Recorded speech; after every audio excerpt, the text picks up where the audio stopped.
Seguinte, pessoal, hoje a gente vai ver mais um tipo de modelo específico, de um MLG específico, que tem muita aplicação, tá? É um modelo que ele fica um pouquinho complexo para se usar, tá? Vocês vão ter um pouquinho de dificuldade, assim, de lidar com a quantidade de equações que vão aparecer aqui, mas se você entendeu bem a ideia da regressão logística, que a gente estava vendo até agora, você consegue entender o que está por trás aqui do modelo de regressão logística multinomial, tá? Qual é a ideia desse modelo que a gente vai começar a ver agora? Ele é o penúltimo tipo de modelo que a gente vai olhar. Depois dele vem os modelos log lineares, e aí a gente não vai mais ver nenhum outro caso especial assim, né? Mas esse daqui é muito importante porque ele permite que você modele variáveis categóricas com mais de dois níveis, tá?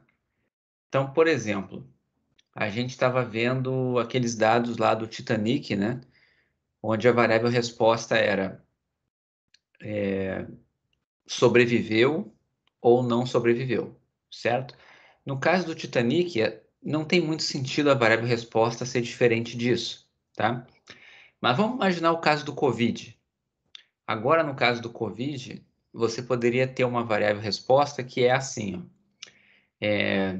Dado que a pessoa teve Covid, será que ela teve, será que ela precisou de internação? E será que ela, por exemplo, faleceu? Você poderia ter uma variável resposta que é falecer de Covid, tá? Um nível. Outro nível é precisar de internação e outro nível é não precisar de internação. Você poderia abrir mais um nível, por exemplo, que seria faleceu de Covid, precisou de UTI, precisou de internação, mas sem ser UTI, e não precisou de internação, tá? Então, é uma variável resposta que tem quatro níveis. Como é que você faz para modelar um tipo de variável que tem mais de dois níveis? A única forma de fazer isso é usando distribuição multinomial. E é isso que a gente vai ver agora, tá? Então, vai ter uma parte aqui, agora vai ter muito. Eu vou deixar um exemplo mais para o final, tá? Então, vou mostrar toda a teoria primeiro, e depois a gente vai ver um exemplo que mostra tudo, tá? Tudo, todas as análises, tentando interpretar tudo e tal, com base na teoria. E o final desses slides aqui tem um exemplo que não tem gabarito, que a gente vai fazer um dia na aula, tá bom? Então, mas vocês podem, obviamente, já irem fazendo como exercício, porque aqui tem os comandos, caso vocês queiram implementar. Mas vamos lá. Então, modelos para variáveis categóricas, assumindo que o número de categorias é maior do que 2, tá? A gente tem duas opções nesse caso. Ou a gente vai utilizar modelo logístico multinomial, que também pode ser estendido aqui para um caso ordinal. Você pode fazer uma versão ordinal, que eu não vou focar aqui nessa disciplina, não vou dar esse exemplo, tá? Mas tem no livro da Dobson. E outra opção é fazer modelos log lineares. Esse log lineares a gente vai ver ainda nesse curso, tá? Mas é depois que eu terminar a multinomial. Aqui, só para vocês entenderem a diferença, modelo logístico multinomial e modelo logístico ordinal, a diferença é quando a variável resposta é do tipo nominal ou ordinal. Então, por exemplo, você poderia modelar uma variável que é a religião da pessoa, certo? Será que a pessoa é católica? Será que a pessoa sei lá, qualquer outra religião que você quer, espírita, evangélica, enfim, várias categorias. Não tem um tipo de hierarquia nessa variável resposta. Então, nesse caso, você teria um modelo logístico multinomial. Mas vamos imaginar que você estivesse modelando, por exemplo, classe social. Então, classe social A, B, C, D, E. Se você colocasse dessa forma. existe uma certa hierarquia. Você sabe que quem é da classe A tem um nível social mais alto do que quem é da classe B, e assim por diante. Dá para fazer modelo para variável ordinal também, tá? Tem umas pequenas alterações, mas eu não vou focar nele aqui. Você sempre pode trabalhar uma variável resposta ordinal como se ela fosse nominal. A volta não é verdade. Então, acho que o principal é trabalhar com a multinomial. E já é complexo o suficiente para a gente focar aqui no curso. Outra coisa, eu não devo falar de interação, tá? Só porque a interpretação começa a ficar extremamente chata e difícil, tá? Mas não é nada que vocês não consigam fazer também se vocês sentarem e usarem as ideias que a gente estava vendo nos slides anteriores, tá bom?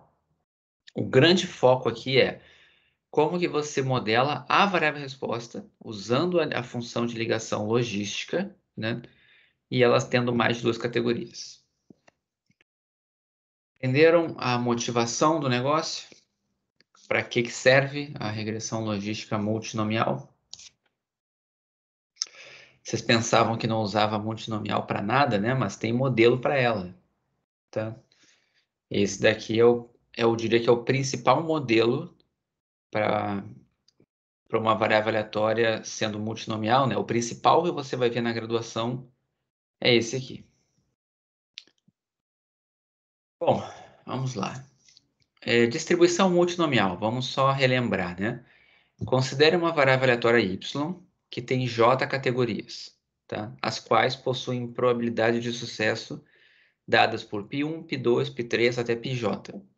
E você sabe que a soma dessas probabilidades é 1. Um caso particular aqui é quando a gente tem a binomial, né? Que só tem duas categorias e a gente não define π1 e π2, a gente define π1 e o π2 nada mais é do que 1 menos π1, né? Então, você não precisaria trabalhar com a multinomial, você acaba usando uma distribuição univariada. Quando você tem a multinomial, você tem J categorias, tem J probabilidades. Mas a gente sabe também que uma dessas probabilidades aqui pode ser vista como 1 menos a soma das outras, por causa dessa restrição aqui delas somarem 1, tá? Que mais, né? Assuma que você tem N observações independentes de Y, sendo Y1 resultados na categoria 1, Y2 resultados na categoria 2 e assim por diante. Então, um exemplo mais simples que tem de uma multinomial é quando você tem um dado. Você define uma variável que vai ser assim. Eu vou contar quantas vezes, eu vou jogar um dado, sei lá, 100 vezes. Eu vou contar quantas vezes saiu a face 1, quantas vezes saiu a face 2, a face 3, até a face 6. Se você fizer isso, você vai ter uma multinomial, né, de dimensão 6, onde y1 é número de faces 1 resultantes, y2, número de faces 2 resultante, e assim por diante. Você vai ter cada uma das probabilidades sendo igual a 1/6, se o dado for honesto, e isso vai ser uma distribuição multinomial, tá? Se fosse uma moeda, né, seria uma multinomial de dimensão 2, que na prática é uma binomial. Então, se você somar o número de caras ao lançar uma moeda, você está modelando segundo uma binomial. Você não precisa modelar o número de coroas que saíram, né? Porque se você sabe o número de caras, você sabe o número de coroas também.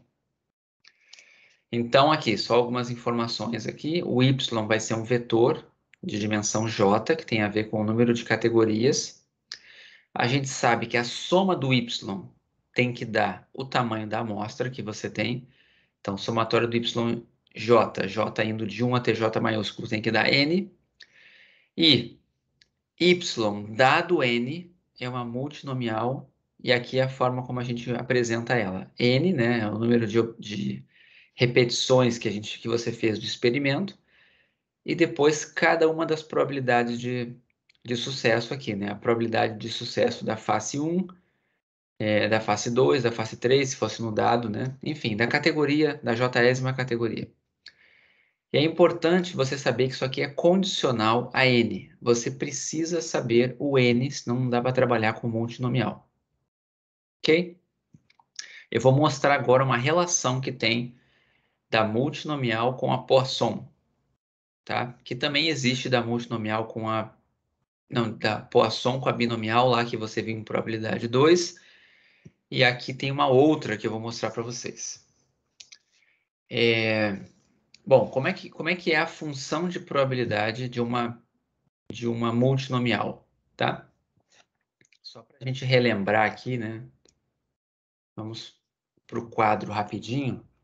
Se você tem isso aqui, ó, y é binomial nπ. Se você tivesse isso daqui, né? Quem seria a sua função de probabilidade? A função que você viu, né, lá em probabilidade 1 seria a combinação de n y a y, né? Depois π elevado a y, 1 menos π elevado a n menos y, para y indo de 0 até n. Foi isso aqui que você viu lá em probabilidade 1, probabilidade 2 e assim por diante. Ao invés de usar π, você usava p, mas é a mesma coisa. Aqui, o que você precisa lembrar para não esquecer da multinomial? Se você abrir essa combinação aqui, né? Isso daqui é n fatorial, depois tem y fatorial, n menos y fatorial. E isso aqui, né? π elevado a y, 1 menos π elevado a n menos y. Qual é a ideia aqui, né? Tá claro para todo mundo na binomial que y é o número de sucessos, certo? É o número de vezes que saiu. Você tinha dois resultados possíveis no ensaio de Bernoulli, né? O sucesso e o fracasso. São duas categorias. Y é o número de sucessos. N menos Y é o número de fracassos. Então, no fundo, se você chamasse Y1 o número de sucessos e Y2 o número de fracassos, você poderia trabalhar isso aqui. Não é uma forma muito inteligente, mas você poderia trabalhar assim, ó. N fatorial, o número de sucessos fatorial, que a gente vai chamar aqui de... vai chamar de Y1 fatorial, vezes, né, o Y2 fatorial, onde Y2 é o número de fracassos. Aí depois você poderia vir com π1, que é a probabilidade de sucesso, elevado a y1. E depois π2, que é a probabilidade de fracasso, elevado a y2. Todo mundo lembra isso aqui? De probabilidade 2? Essa forma que eu estou colocando aqui embaixo, né? Não é a forma usual. Por quê?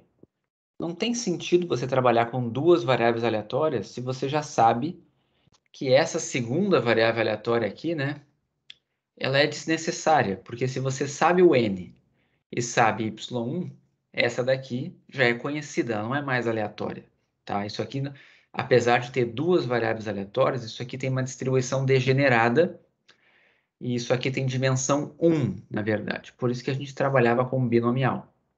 Mas a ideia que está por trás, para não esquecer da multinomial, é só você pensar na binomial dessa forma aqui, ó. Sempre vai ser o n fatorial, né? Depois aqui embaixo você vai ter cada categoria fatorial e depois cada probabilidade elevado ao número de ocorrências de cada categoria, tá? É exatamente isso aqui que está aqui no slide, ó. Dado que você conhece o n, aqui está a multinomial. Você tem y1 resultados da categoria 1 até yj da categoria j e aqui as probabilidades resultantes, tá? Outras coisas que são importantes aqui, se alguém perguntasse para você qual é a esperança da jésima componente, ou seja, quantas, se fosse num dado, né? Quantas faces 3 eu espero num dado? O valor esperado sempre vai ser n vezes a probabilidade de sucesso da jésima categoria. E a variância é igualzinho da binomial, né? Então, a variância da jésima categoria, da variável que representa o número de ocorrências da jésima categoria, sempre vai ser aquele np1 menos p. Então, vai ser npj que multiplica 1 menos pj, tá? Tudo bem? Deu para dar uma relembrada de probabilidade 2? Espero que sim. Vocês não vão ter que ficar fazendo esse tipo de conta aqui, demonstrar essa esperança, essa variância. Não, não é essa a questão, tá? Agora, uma coisa importante. A gente aprendeu aqui nesse curso a modelar variáveis aleatórias univariadas para fazer, para mostrar que pertencia à família exponencial, que estava na forma canônica, né? Agora eu estou num caso diferente aqui. Eu tenho uma variável resposta que tem uma dimensão maior do que 2, do que 1, né? Desculpe. Então, não funciona. Você não consegue mostrar da forma como foi ensinado nesse curso, como é ensinado na Dobson, você não consegue mostrar que essa função de probabilidade aqui pertence à família exponencial, tá? Então, é um caso particular. Eu acabei de ver aqui ó, que esse J aqui é maiúsculo, tá? Esse Jzinho aqui é maiúsculo, eu tenho que corrigir esse negócio. Bom, outra coisa, eu vou mostrar agora a relação que tem da multinomial com a Poisson, tá? Vamos imaginar agora que você está modelando J variáveis aleatórias, todas independentes, cada uma delas com distribuição Poisson lambda J, tá? Então, isso aqui poderia ser assim. Vamos pensar no caso do Covid, tá? Número de pessoas que tiveram Covid e não precisaram de internação, vai ser o Y1. Número de pessoas que tiveram Covid e precisaram de internação, vai ser Y2. Número de pessoas que tiveram Covid e precisaram de UTI, vai ser o Y3. E número de pessoas que tiveram Covid e faleceram, vai ser o Y4. Se você fizer dessa forma, você vai ter várias categorias independentes e não tem aquela restrição de soma, tá? Por exemplo, y1 pode ser qualquer número de 0 a mais infinito, y2 também, y3 também. Se você não colocar nenhuma restrição de total aqui, cada uma delas pode ser modelada segundo uma Poisson. Então, quem seria a função de probabilidade conjunta de y? Essa função de probabilidade conjunta de y seria o produtório dessas Poissons, certo? Até aqui, nenhuma novidade com o que vocês viram em todos os cursos, desde probabilidade 2 até agora. É só o produtório das funções de probabilidade individuais. Agora é o seguinte, vamos imaginar que você tem a soma dessas variáveis aleatórias. Vocês lembram lá de probabilidade 2? Se você somar variáveis aleatórias com distribuição Poisson independentes, a gente sabe que a soma delas vai dar uma Poisson com o parâmetro sendo a soma dos parâmetros individuais. Então, se eu chamar de n a soma delas, n vai ter distribuição Poisson lambda 1 mais lambda 2 até lambda j, tá? E você pode mostrar isso daqui, ó. Qual seria, então, a distribuição conjunta de y, dado que você sabe a soma, tá? Então, vejam a diferença. Deixa eu colocar aqui no quadro.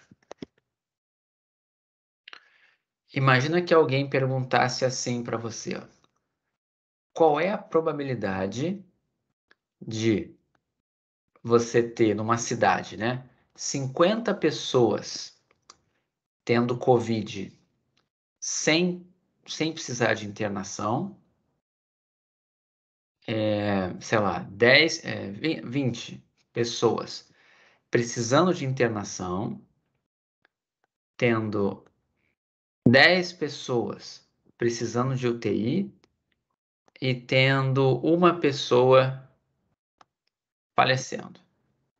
Se você quisesse calcular essa probabilidade aqui, elas são todas independentes, essas variáveis y aqui, você ia fazer o produtório de várias Poissons, certo? De 4 poissons independentes. Agora, e se eu quisesse calcular essa mesma probabilidade aqui, só que da seguinte forma? Dado que a gente teve aqui 50, 70, 80, dado que a gente teve 81 casos, qual é a probabilidade de eu ter essas frequências? É diferente. Então, seria assim, qual é a probabilidade de eu ter 50 pessoas sem precisar de internação, 20 precisando de internação, mas sem ser UTI, 10 indo para UTI e uma pessoa falecendo, dado que a gente teve 81 casos. Vocês conseguem entender a diferença dessas duas aqui? Tá? A de baixo você está limitando ao N de 81. A de cima você não está limitando. Então, na de baixo, nenhuma delas pode assumir um valor maior que 81. Na de cima, cada uma delas pode assumir valores de 0 a mais infinito. Elas estão livres. Certo? Entenderam aqui a diferença dessas duas probabilidades?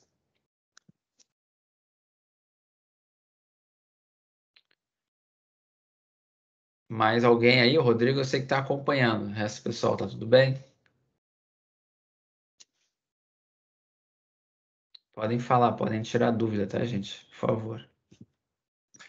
Bom, o que vai acontecer então? Se você modelar cada y segundo uma Poisson e a soma delas é uma Poisson também, né, que a gente já viu, dá para provar que essa distribuição aqui, ó, se você quiser calcular essa probabilidade aqui, ó, você vai ter que usar a multinomial. Então, vamos lá para o quadro. Tá, beleza, né, Clara? O que vai acontecer? Se você quiser calcular, então, a probabilidade, né, a função de probabilidade, no caso, do vetor y dado n, a gente aprendeu lá em probabilidade 2 que isso aqui vai ser a função de probabilidade conjunta de y e n dividido pela função de probabilidade marginal aqui dessa n, tá? Essa aqui de cima, tá? Você vai precisar do quê? Deixa eu botar no quadro, né? É mais fácil. Espera aí. Para a gente lembrar lá de probabilidade 2. Se você quer saber f de y dado n, isso daqui era f de y e n dividido por f de n. A gente usava o proporcional lá, lembram? Realmente dá para fazer pelo proporcional. Mas aqui, para vocês enxergarem melhor, eu não vou usar o proporcional, vou botar a conta exata, tá? Então, o que acontecia aqui em cima? Essa conjunta aqui pode ser vista, né, como isso aqui, né? Se você tem uma conjunta, você pode fazer a f de y dado n vezes a de n, ou a de n dado y vezes a de y. Então, eu vou colocar aqui f de n dado y vezes f de y sobre f de n. Então, vamos agora analisar cada termo aqui, ó. Esse daqui é uma Poisson, certo? Quem é esse f de n? Vamos olhar lá no slide. É essa Poisson aqui, ó, com a soma dos lambdas. Aqui em cima, quem é essa f de y aqui? Isso aqui é a conjunta de todos os y, só que de forma sem levar em conta o n. Então, eu estou nessa daqui, ó. F de y é o produtório de várias Poissons. Então, também sei esse aqui de cima, né? Então, esse daqui de cima é o produtório, prod, de Poissons. Faltou só aquele f de n dado y ali, tá? Só que eu vou botar aqui embaixo um parênteses, tá? F de N dado Y, isso daqui pode ser visto como probabilidade, tá? Eu não usei ali no quadro letra maiúscula, N maiúsculo, mas eu vou botar aqui só para vocês enxergarem, né? Se a gente escrevesse assim, ó. Pera aí. Deixa eu botar diferente aqui. Y1, Y2 até YJ. Vamos pensar no seguinte, vamos pensar no caso do Covid ali, essa probabilidade que eu botei aqui em cima. Se eu perguntasse assim para vocês, qual é a probabilidade de eu ter 81 casos de Covid, dado que eu tive 50 pessoas com Covid que não tiveram internação, 20 pessoas com Covid com internação, 10 pessoas com Covid com UTI e uma pessoa que teve Covid e faleceu. Qual é a probabilidade? Eu estou fazendo o contrário aqui, tá? É a probabilidade de eu ter N igual a 81, dado que eu sei as parcelas da soma. Qual é a probabilidade disso acontecer? Tá? Só para ficar claro aqui, seria, nesse exemplo, né, seria equivalente a colocar assim, qual é a probabilidade da gente ter N 81, dado que você tem cada uma das parcelas, né, que foram 50, 20, 10 e 1. Qual é a probabilidade disso aqui acontecer?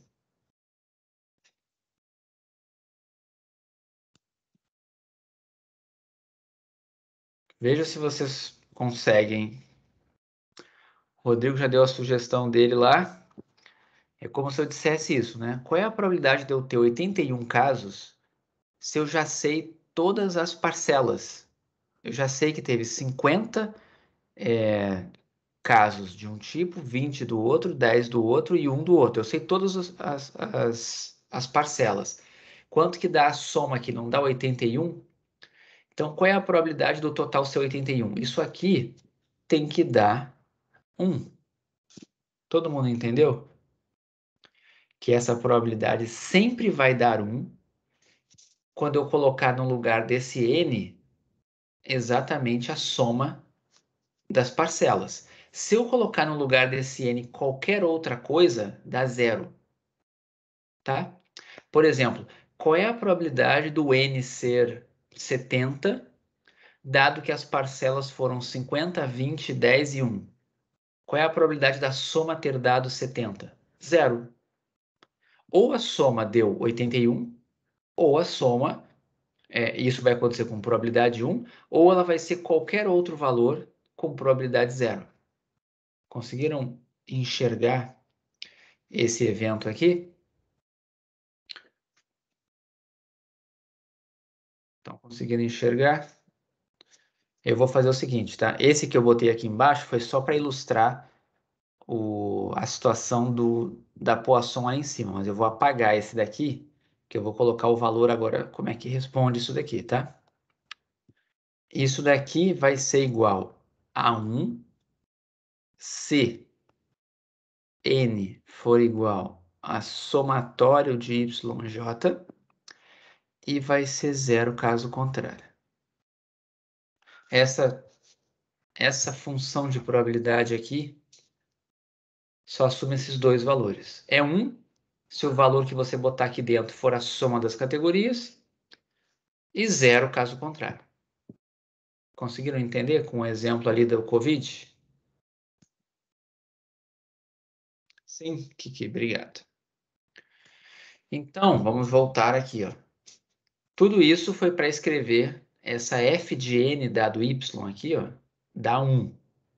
Dá 1 quando, qual é o indicador aqui? Quando n é a soma dos y's de 1 até j e 0 caso contrário.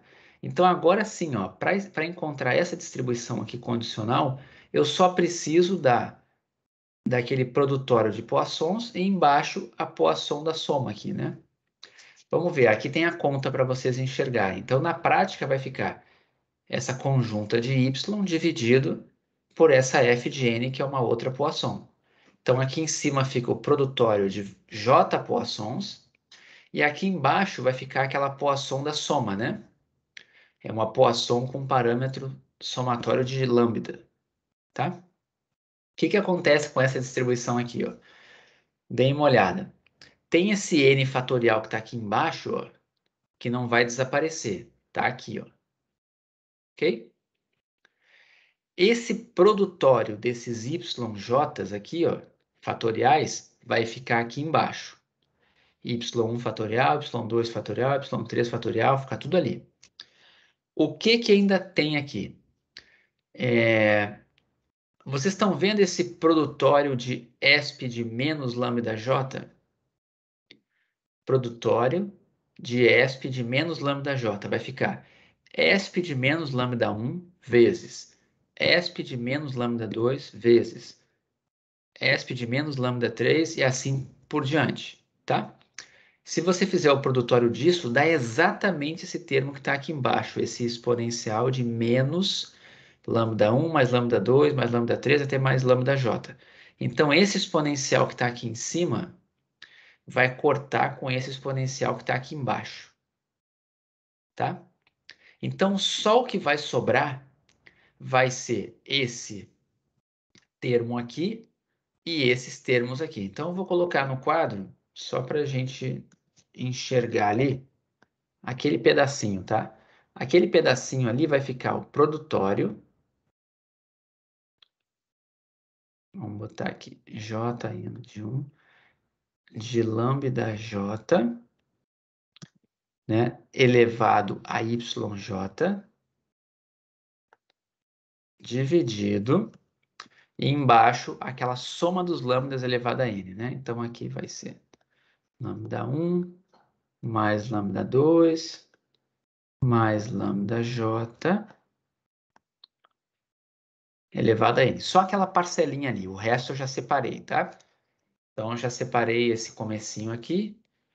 Vamos pegar só esse pedacinho que faltou aqui, o exponencial cortou, então é esse pedacinho por esse aqui. O que você precisa enxergar aqui, tá? Em cima é como se você tivesse o quê? Vamos botar aqui assim. Em cima é como se você tivesse lambda 1 elevado a y1 até lambda j elevado a yj, e embaixo lambda 1 mais... Peraí, deixa eu apagar aqui. 3 pontinhos, e aqui lambda j elevado a n, certo? Só que o que acontece? Isso aqui pode ser visto como sendo também lambda 1 elevado a y1 sobre, aí eu vou colocar aqui embaixo, lambda 1 mais até lambda j elevado a y1, e isso aqui tudo vezes. Aqui embaixo eu tenho n vezes, né, esse termo aqui. Então, eu posso pegar y1 vezes dele e colocar embaixo do lambda 1 elevado a y1. Posso fazer a mesma coisa para o 2, né? Então, aqui vai ser lambda 2, y2 dividido, e de novo aqui embaixo. Lambda 1 mais lambda j elevado a y2. E aí você faz isso daqui, esse produtório aqui, até chegar no último, que é lambda j elevado a yj dividido por lambda 1 mais 3 pontinhos, lambda j elevado a yj. Você pode escrever dessa forma aqui, certo? Então, como aqui em cima tem expoente lambda 1 e embaixo tem expoente lambda 1, dá para fazer a razão, né? Y1 é lambda 1 dividido pela soma dos lambdas, Lambda 2 dividido pela soma dos lambdas, lambda j dividido pela soma dos lambdas, cada um elevado ao expoente da respectiva contagem. Se você fizer isso, você tem exatamente o que está aqui, ó. Lambda 1 elevado a y1 sobre o somatório dos lambdas. E a mesma coisa até o final, tá? E aí, o que tem que perceber isso aqui? O que tem que notar aqui? Isso aqui é exatamente a função de probabilidade de uma multinomial, onde a gente tem j categorias e as probabilidades de ocorrência de cada categoria são dadas por essas razões aqui, ó. Tá? São exatamente essas razões aqui. Então, se você fizer a soma esse lambda 1 sobre esse somatório mais lambda 2 sobre o somatório mais até o último, aqui tem um erro, né? Aqui tem um errinho, aqui não é lambda 1 não, aqui é lambda j, tá? Tem que consertar esses slides. Eu vou trocar lá depois, tá, gente? Eu também tenho uma coisinha para trocar no Notas de Aula 8, uma pequena anotação. Eu aviso vocês quando eu atualizar para vocês baixarem de novo, tá? Mas conseguiram acompanhar aqui e ver que tem uma relação de Poisson com multinomial? Se você não condicionar em N, é o produtório de Poissons. Se você condicionar em N, é uma multinomial. Essa distribuição conjunta aqui.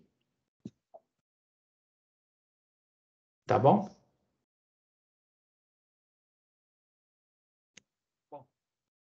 Então, só finalizando ali, o que a gente chegou foi uma multinomial com a probabilidade de sucesso da jésima categoria dada por essa razão aqui, e o somatório do y é igual a n. Chegamos na multinomial.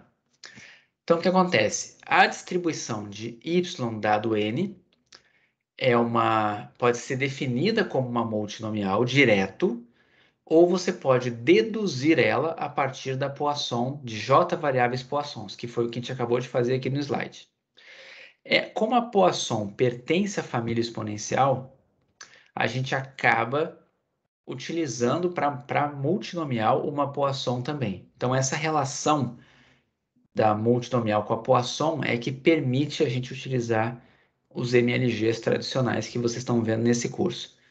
Mas, de novo, eu não vou pedir para vocês me provarem isso. Isso aqui é só para vocês entenderem da onde veio, tá? Vamos ver um exemplo aqui disso, que é muito parecido com esse que eu falei do COVID, tá? Só que aqui é com várias doenças, tá bom? Se vocês estão acompanhando aqui, me falem se vocês não estiverem conseguindo acompanhar, por favor, tá? Vamos lá, imagina que você tem, ó, durante uma noite na emergência de um hospital, costumam chegar Y1 pacientes com a doença A, Y2 com a doença B e Y3 com a doença C.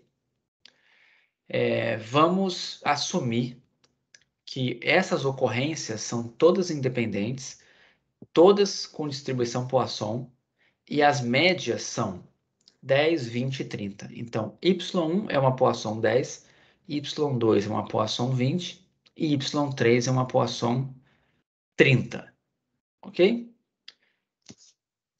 Então, vamos lá. Se você assumir que N pacientes chegaram durante uma noite, o que você tem? A f de y está aqui, ó. A f de y, vetor, é o produtório das três Poissons. Tá? Então, qual vai ser a distribuição de probabilidade da conjunta de y dado n? Então, se alguém falasse assim, ó, dado que chegaram n pacientes, qual é a distribuição de y? Não vai mais ser Poisson. Não é mais produto de três Poissons. Vai dar essa conta que a gente acabou de fazer. Então, vai ser uma multinomial de dimensão 3 com respectivas probabilidades de sucesso. Como é que é feito isso? Vai ser o lambda da primeira Poisson dividido pela soma dos lambdas, o lambda da segunda Poisson dividido pela soma dos lambdas e o lambda da terceira Poisson dividido pela soma dos lambdas. Conseguiram entender aqui a diferença? Então, aqui são 3 Poissons e aqui é a distribuição conjunta das 3 contagens, dado esse limite que você colocou. Dado que eu já sei que chegaram tantos pacientes. Ok? Conseguiram acompanhar aqui? Então, vamos calcular a probabilidade aqui. Ó. Tem 2 probabilidades distintas. Qual a probabilidade de que em uma noite cheguem 10, 20 e 30 pacientes com as doenças A, B e C, respectivamente? Aqui não tem restrição, tá vendo? Eu não estou dizendo dado que chegaram tantas pessoas. É só assim, qual é a probabilidade de chegarem 10 pessoas com a doença A, 20 com a doença B e 30 com a doença C? Qual é a probabilidade disso acontecer? Você vai calcular essa probabilidade aqui usando essa função de probabilidade aqui, ó. O produtório de 3 Poissons. Se você fizer dessa forma, você vai chegar nessa probabilidade aqui, ó, 0,00081. Agora, outra situação é você falar assim, ó, dado que chegaram 60 pacientes em uma noite, qual a probabilidade de que tenham sido exatamente 10 com a doença A, 20 com a doença B e 30 com a doença C? É diferente, tá? Essas probabilidades aqui são diferentes. Então, a de baixo é esse evento aqui, ó, é igual ao evento de cima, só que dado que a soma é 60. Essa daqui é calculada usando essa função de probabilidade de baixo. E vai dar esse valor aqui, 0,016. Bem diferente da de cima, estão vendo? Uma probabilidade bem mais alta. A gente vai trabalhar com situações como essa de baixo aqui. Tá? Essa daqui que vai cair para a gente aqui agora nesse tipo de modelo. Tudo isso aqui é uma introdução. Eu ainda só estou explicando e relembrando a Poisson e mostrando a relação, desculpa, relembrando a multinomial e mostrando a relação que ela tem com a Poisson. A gente ainda não entrou no MLG multinomial, que é o que a gente vai entrar agora, tá? Então, eu só preciso que vocês me digam se tudo bem até aqui. Foi só uma revisão e é uma revisão para vocês lembrarem da intuição. Não vou cobrar essa intuição. Por que ali não foi 1? Vamos ver. Qual você está falando? Aqui, por que aqui não deu 1? Porque para dar 1 é a probabilidade contrária, né? Qual é a probabilidade do N ser 60, dado que as parcelas foram 10, 20 e 30? Aí daria 1. Tá? Distribuição de N dado Y é que dá 1. De Y dado N é a multinomial. Ok? Claro. Tá. Vamos só relembrar aqui no slide, ó. Tava em algum lugar. Aqui, ó. É essa daqui, ó, que dá 1. F de N dado Y. A de Y dado N é a que a gente está interessado, que é a multinomial, desculpe.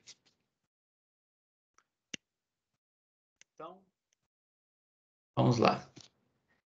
Como que vai funcionar a regressão logística multinomial? Assuma que uma variável resposta categórica com J categorias foi observada para diferentes combinações ou valores de outras covariáveis. Vamos assumir que cada categoria possui probabilidade de ocorrência πj, tá? E esse J vai de 1 até J maiúsculo. Considere também que uma das categorias dessa variável resposta vai ser considerada como uma categoria de referência. Então, o que vai acontecer? Antes você tinha sucesso e fracasso, tá? A referência sempre era o fracasso. Então, vamos relembrar aqui, modelo logístico, né?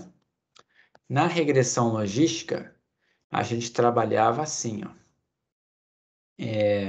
Y e era, sei lá, binomial N, pi, ficava assim, né? N, pi.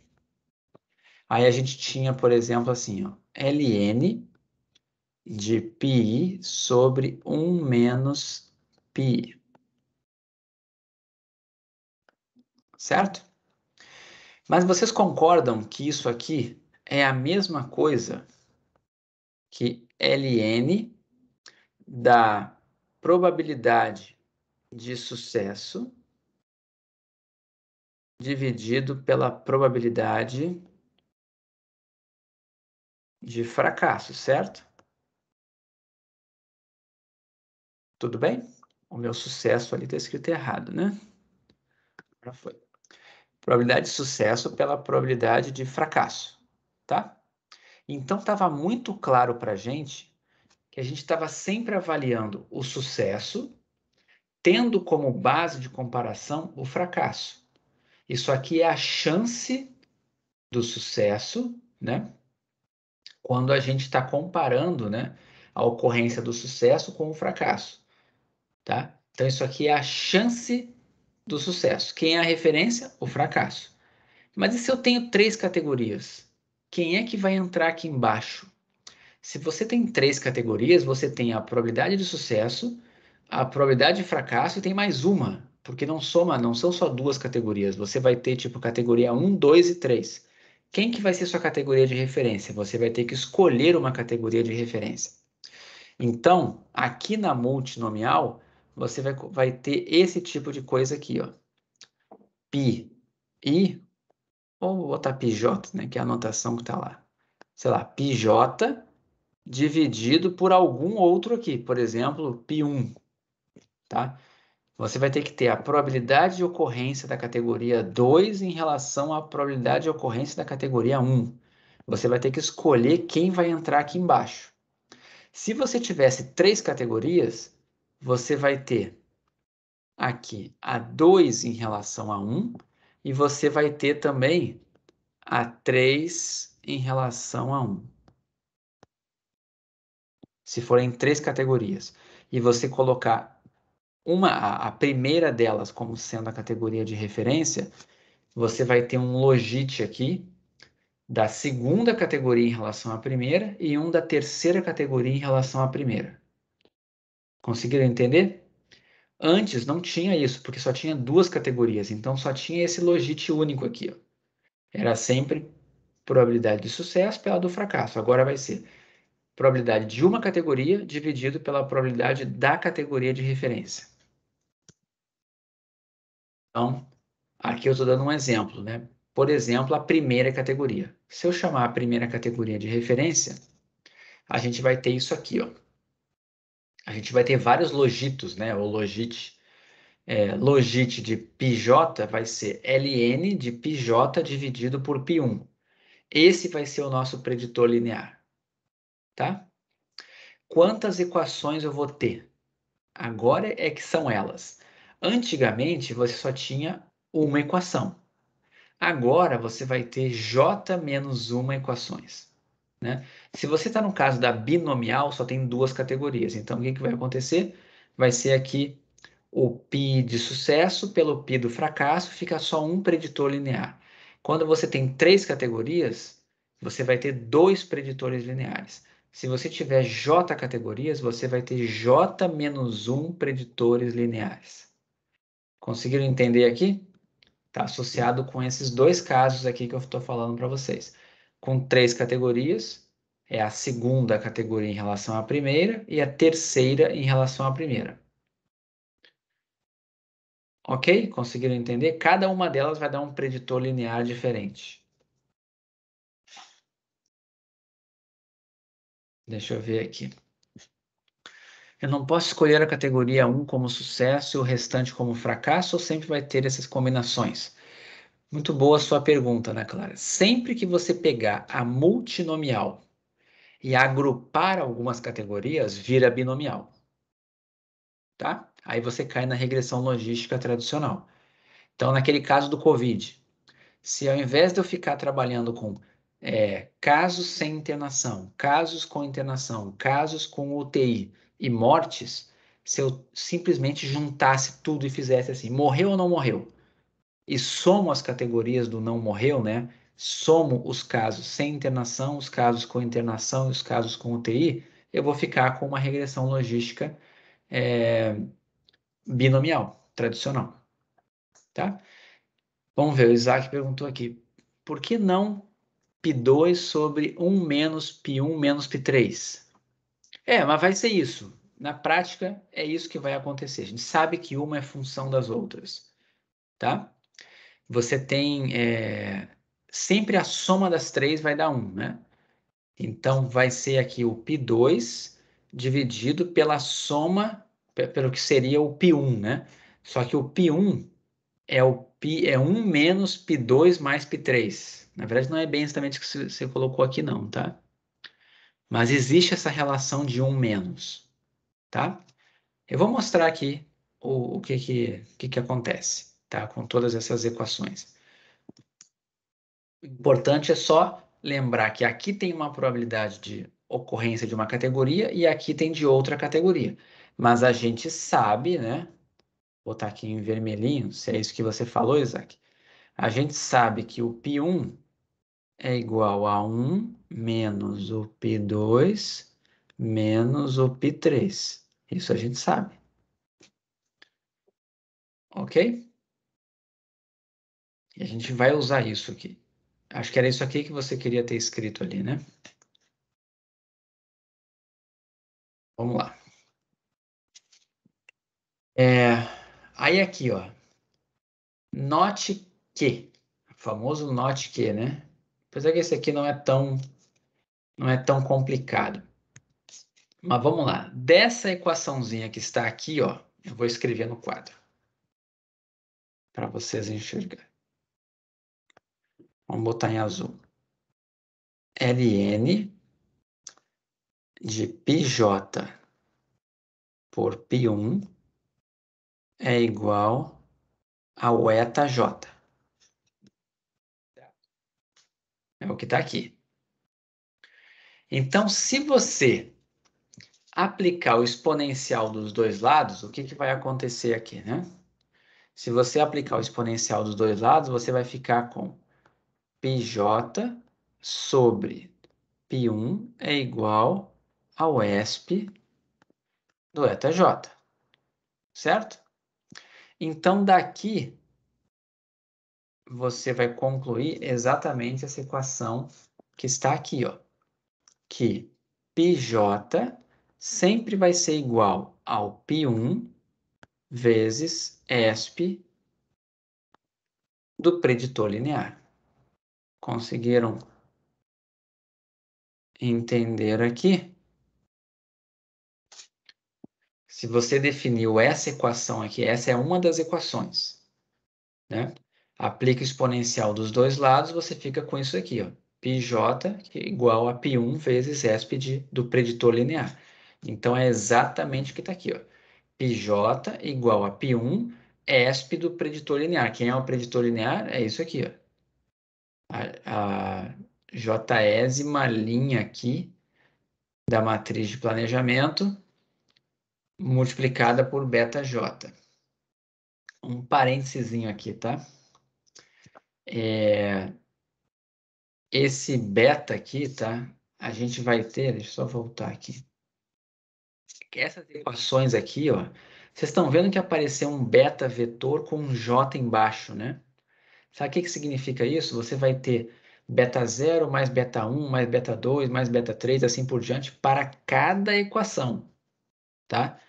Então, se antes você tinha, por exemplo, uma covariável, ficava beta 0 mais beta 1, certo? Agora você vai ter beta 0 mais beta 1 só para a primeira categoria. Para a segunda categoria, vai ter outro beta 0 e outro beta 1. Então, para cada categoria, para cada uma das j-1 equações, você vai ter um vetor de betas diferente, tá? É bom lembrar disso. Então, tá aqui, ó, deu isso aqui, tá? Então, o que vai acontecer? A gente encontrou essa relação, e isso aqui vale para j de 2 até j maiúsculo, porque o j igual a 1, né? Não tem. As equações aqui, ó, vão de 2 até j. E a gente também sabe que a soma das probabilidades, esses πs aqui, tem que dar 1. Consequentemente, se você pegar essa segunda equação aqui, ó, ela vai ficar π1 mais, quem é π2? π2 é, pela equação de cima, é π1 vezes o exponencial do preditor linear 2, né? Só para lembrar aqui, vamos botar aqui, pequenininho aqui. Então, por exemplo, quem é π2? Vai ser π1 ESP do preditor linear 2, certo? Então, é o que está aqui, ó. π1, tá? ESP do preditor linear da segunda equação. Quem é o π3? Vai ser π1 ESP do preditor linear da terceira equação. Até a última, né? Quem é o πj? É o π1 ESP do preditor linear da jésima equação. E isso tem que dar 1, tá? Então, com base nesse resultado aqui de baixo, ó, se você colocar o π em evidência, o que vai acontecer se você colocar o π em evidência? Vai ficar π que multiplica 1 mais ESP de x2 mais o ESP do x3 mais até o ESP do xj. Dá exatamente isso que está aqui, ó. Essa equaçãozinha, essa igualdade que a gente tem aqui, ó, veio daqui colocando esse π em evidência. Tá? Para que serve isso? Como é que você faz para encontrar a probabilidade de sucesso da categoria de referência? Tá? Você vai ter que fazer essa expressão aqui, ó. Tá? Isso daqui lembra um pouco o que você tinha no caso da binomial, tá? No caso da binomial, dava exatamente isso aqui para a probabilidade de fracasso, e esse aqui, ó, para a probabilidade de sucesso. Veja se vocês concordam. Se isso aqui é o π1, tá? Acho que eu vou botar no quadro aqui, né? Senão vocês vão se perder. Aqui, ó. A gente está com essa equação aqui, né? O π1, a gente acabou de ver ele como sendo... Então, vou botar aqui na direita. Vou botar aqui assim, ó. Isso daqui vai dar igual. Quem é o π1? É 1 sobre... Vamos olhar lá. 1 sobre 1 mais o somatório do exponencial dos etas, né? Então, vai ficar 1 mais o exponencial, o somatório dos exponenciais. Somatório dos exponenciais dos etas. Isso daqui é só o π1, vezes esse termo que está aqui, ó, ESP de eta j. Então, vezes ESP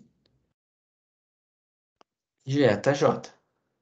Certo? Então, dá exatamente essa expressão que está aqui embaixo, ó. ESP do preditor linear da jésima equação, dividido pela soma 1 mais a soma de todos os ESPs dos preditores lineares. Isso que está aqui, ó, pode parecer meio feio, mas a gente já fazia isso aqui no modelo binomial. Querem ver? Olha como é que era no modelo binomial. Vamos botar aqui embaixo para vocês enxergarem e verem que aquilo ali não é tão esquisito, tá? No modelo binomial, você tinha isso aqui, ó. ln de π sobre 1 menos π era igual ao eta j, certo? Você tinha isso aqui. E a gente também sabia que o π era o quê? Desculpa. A gente chamava de eta i, πi, 1 menos π. Chamava assim. Então, πi, a gente sabia que era ESP de eta i dividido por 1 mais ESP de eta i. Estão vendo aqui? Isso a gente já tinha visto. Notem que essa expressão aqui, ó, é praticamente igual a essa aqui de baixo.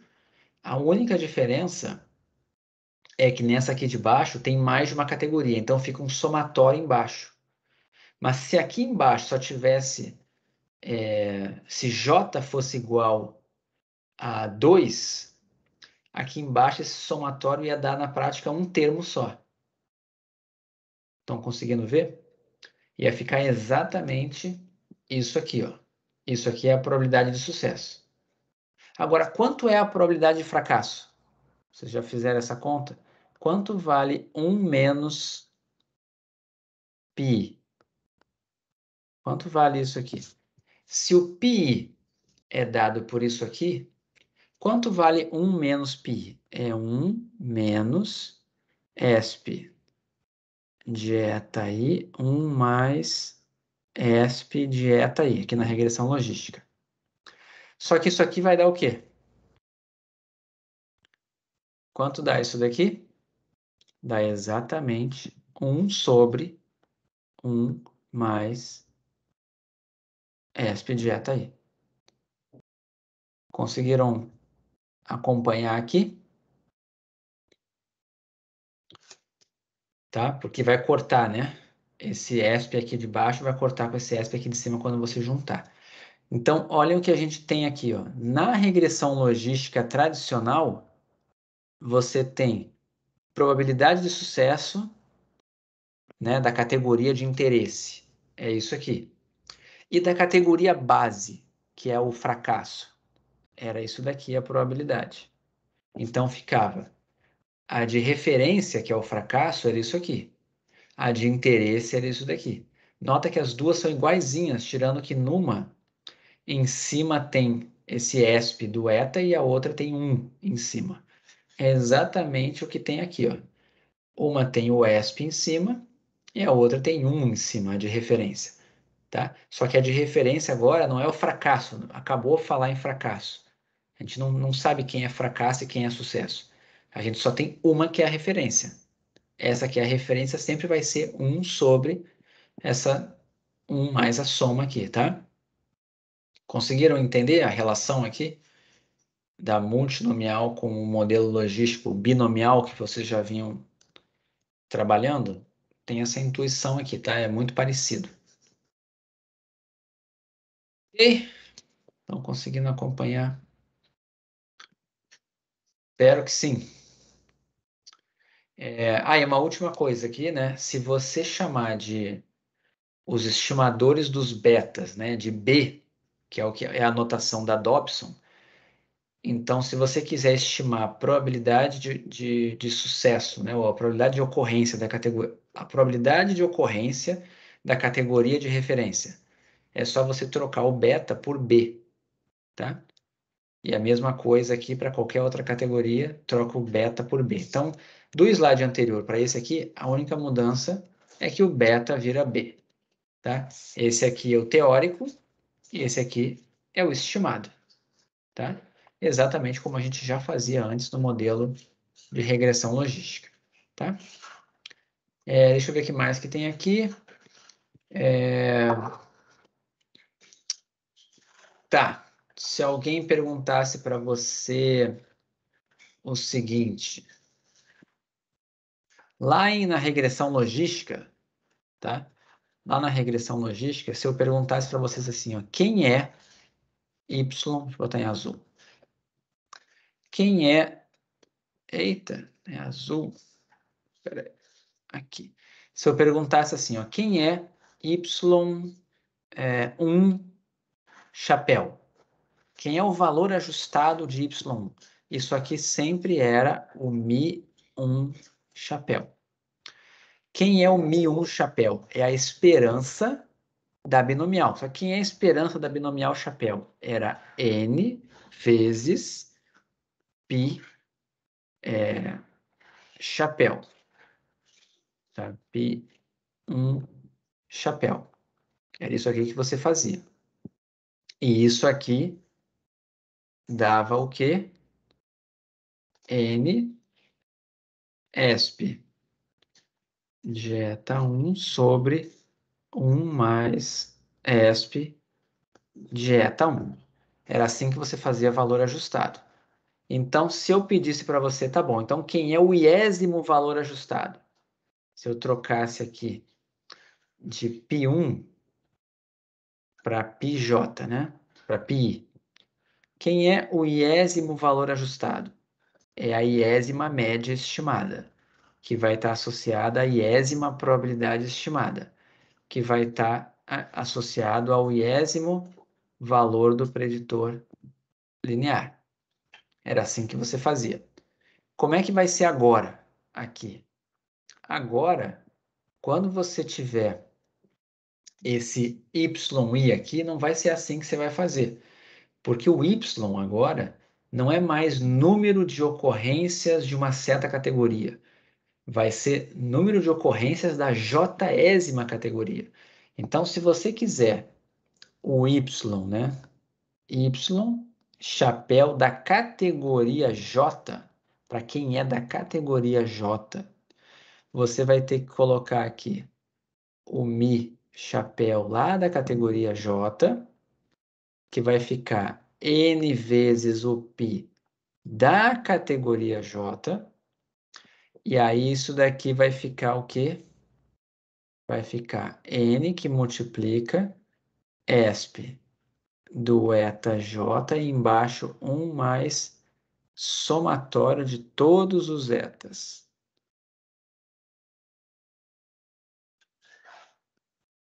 Entenderam a diferença? Em cima é no modelo logístico binomial. No modelo logístico multinomial, vai depender da categoria que você está olhando. Você vai ter que pegar o preditor aqui linear da categoria que você está olhando. É exatamente isso aqui que está nessa frase aqui, ó.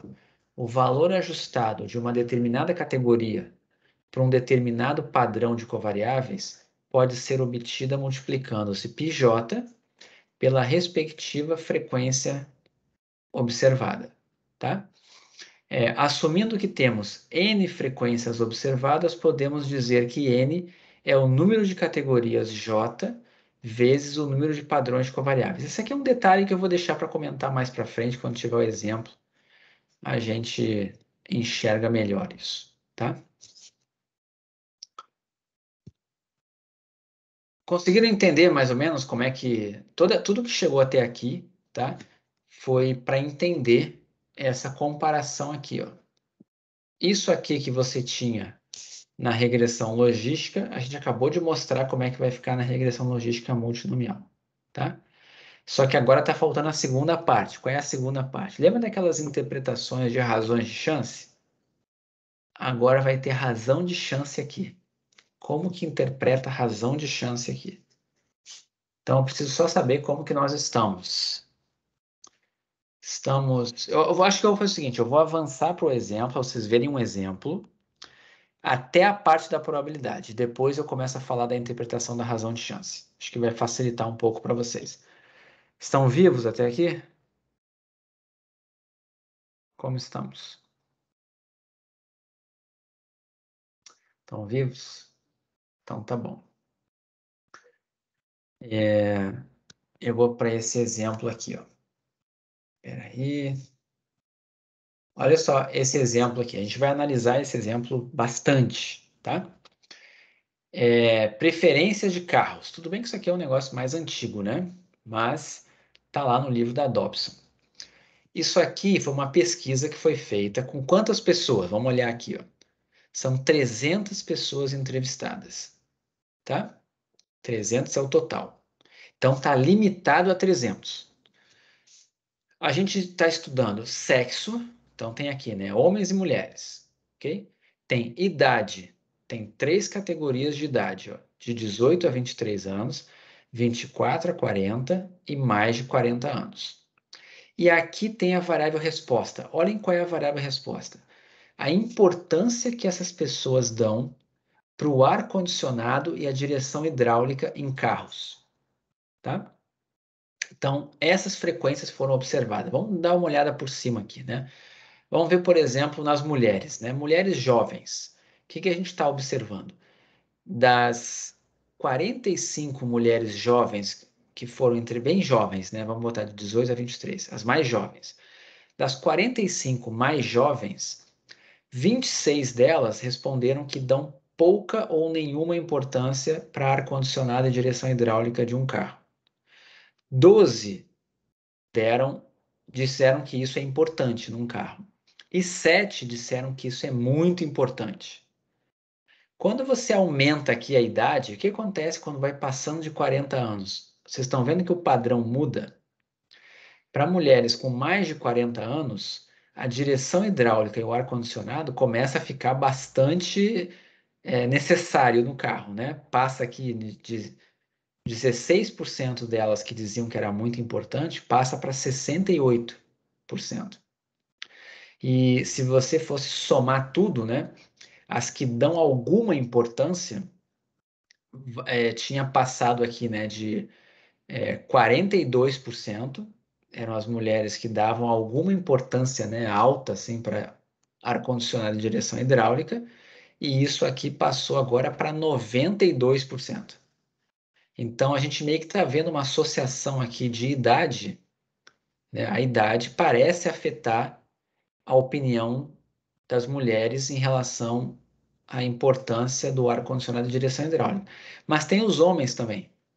Dê uma olhada aqui para os homens. Para os homens jovens, né? A gente tinha aqui, ó, 12% deles, ó, dos 65, davam muita importância, 26 davam uma importância razoável e 62 quase não davam importância. Quando passa de 40 anos, estão vendo que muda também o padrão, mas não muda tanto quanto o das mulheres, vocês estão vendo? Tipo, as mulheres aqui, ó, pouca ou nenhuma importância, depois dos 40 anos, foi só 8%. Olha os homens. Ainda tem 20% deles que ainda continuam não dando muita importância para ar-condicionado e direção hidráulica. Então, parece ter uma diferença também entre os sexos, tanto entre os sexos quanto entre as idades. Então, tem duas variáveis explicativas aqui: sexo e idade, as duas são categóricas, tá? Essa de idade não precisava ser categórica, mas ela foi feita de uma forma que ela tá categorizada, né, em 3 categorias. Poderia ser a idade de cada pessoa, mas não, eles agruparam. E aqui está a variável resposta com 3 níveis. Você não pode usar uma regressão logística tradicional aqui, binomial, porque a variável resposta ela tem 3 categorias.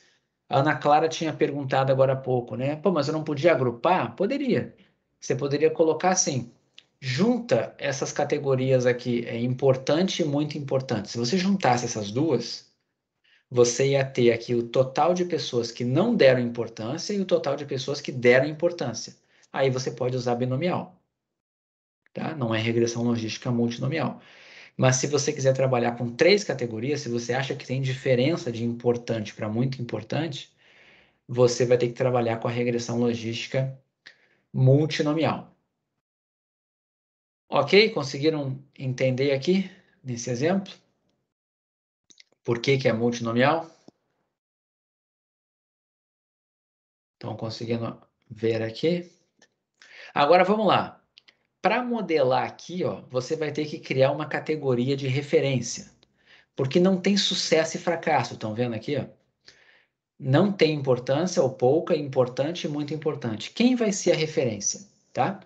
Então aqui, ó, queremos ajustar um MLG multinomial para avaliar o efeito das variáveis sexo. Vamos botar uma referência. Botou referência como mulheres. Então vai ser sexo é 1 quando é homem e 0 quando é mulher, tá? Idade. A referência vai ser a idade mais jovem, tá? Então, vai ser de 18 a 23 anos, vai ser a referência. Eu quero ver os efeitos de sexo e idade aonde? Nas preferências de ar-condicionado e direção hidráulica. E tenho que escolher uma referência para a variável resposta. Isso não tinha antes, tá? Isso já era meio que automático.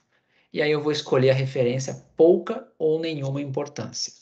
Então, essa aqui, ó, essa categoria pouca ou nenhuma importância, né? Na verdade, é sem importância ou pouca importância, vai ser a minha referência, tá? E aqui, ó, todas as variáveis vão ser tratadas como nominais, apesar de algumas serem ordinais, né?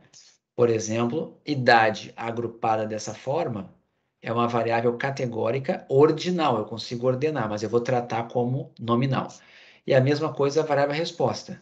Tem 3 categorias, dá para colocar isso aqui de forma ordinal, né, em grau de importância, mas eu vou tratar tudo como nominal, ok? Tudo bem até aqui? Estão conseguindo entender? Estão vendo a aplicação disso? Importante para mim é isso, que vocês vejam a aplicação desse negócio. Sempre que a variável resposta tiver mais de duas categorias, tá? Bom, eu vou pular isso aqui, eu quero só mostrar as equações. Ó. Isso aqui é importante. Como a gente tem 3 categorias na variável resposta, eu vou ter quantas equações? Sempre vai ser número de categorias da variável resposta menos 1. Então, aqui nesse exemplo, o meu J maiúsculo é 3. Então, eu vou ter 2 equações, tá? Então, vejam, ó, a primeira equação é o logite do π2 sobre o π1. O que é o π2 sobre o π1? Vamos voltar aqui, ó. π2 é probabilidade de achar importante. O que é o π1? Probabilidade de não dar importância. Então, isso daqui, ó, é a chance de uma pessoa dizer que dá importância em relação a não dar importância nenhuma. Ok? E aqui é a mesma coisa. Aqui é a chance da pessoa dar muita importância em relação a não dar importância nenhuma. Ok? Então aqui vai ter um preditor linear, aqui vai ter outro preditor linear. E olhem como é que fica aqui, né? Vai ter o intercepto, que eu estou chamando aqui do beta zero, da equação do preditor 2, e aqui o beta zero do preditor 3. Não tem o preditor 1, tá? Vamos lembrar aqui, olhem para as equações que a gente estava usando. Aqui, as equações eu estou começando no 2, tá? Porque eu estou assumindo que a categoria 1 é a de referência.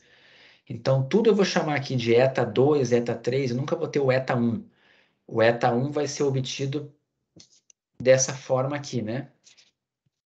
Ele vai vir dessa forma, você consegue até encontrar ele, mas em função dos outros etas, tá? Volta para cá. Então tá aqui, ó, é o beta 0, só que da segunda categoria, e aqui o beta 0 da terceira categoria. Aí depois vem, né? Vai ter o beta 1 da segunda categoria, estou chamando de beta 12, e aqui o beta 1 da terceira categoria. A mesma coisa aqui, ó, beta 2 da segunda categoria, beta 2 da terceira categoria, e aqui beta 3 da segunda categoria, beta 3 da terceira categoria. E quem são as minhas variáveis explicativas? O x1 está sendo sexo.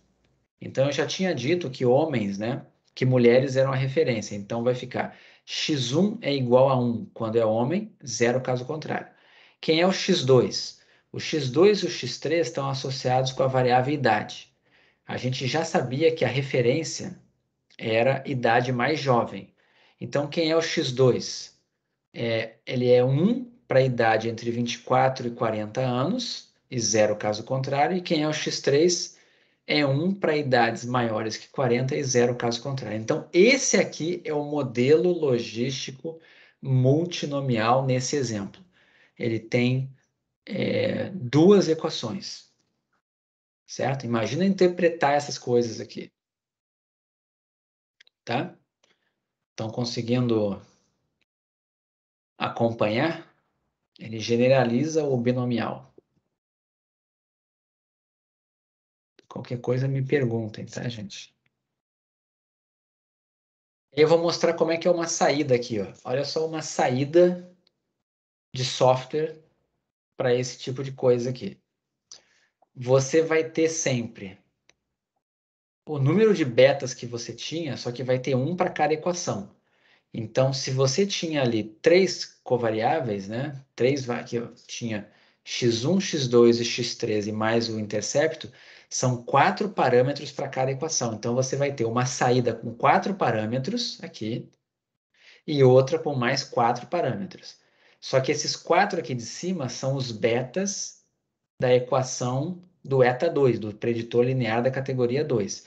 E esse aqui são os betas do preditor linear da categoria 3. Você vai ter os erros padrões, tá? E aí aqui vai ter os exponenciais.